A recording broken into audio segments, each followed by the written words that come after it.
અને મારા વહાલા ભાઈ બહેનો, આપ સૌને ગીતા જયંતિ પાવન પર્વની ખૂબ શુભેચ્છાઓ। મિત્રો, જીવન એક મોટી સફર જેવું છે। જેમ આપણે સ્કૂલ જવા માટે બસમાં બેસીએ છીએ અને બસનો ડ્રાઈવર આપણને સુરક્ષિત રીતે શાળામાં પહોંચાડે છે, તે જ રીતે આપણા જીવનનો સારથી કોણ છે?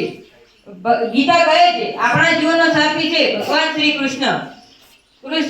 યુદ્ધના મેદાનમાં કૃષ્ણએ રથ ચલાવ્યો અને અર્જુનને હરાવવા ન દીધો।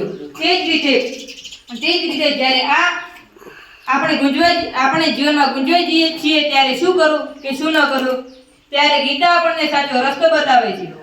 ગીતા વાંચવી એટલે કૃષ્ણ સાથે વાત કરવી।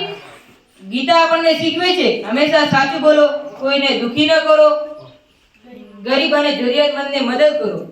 જો આ નાની નાની વાતો યાદ રાખીશું તો કૃષ્ણ હંમેશા આપણા બેસ્ટ ફ્રેન્ડ બનીને આપણો હાથ પકડી રાખશે। આપણો રથ ક્યારે ખોટા રસ્તે જશે નહીં। આવો આપણે આપણા જીવનનો રથ કૃષ્ણના હાથમાં સોંપી દઈએ। રાધે કૃષ્ણ।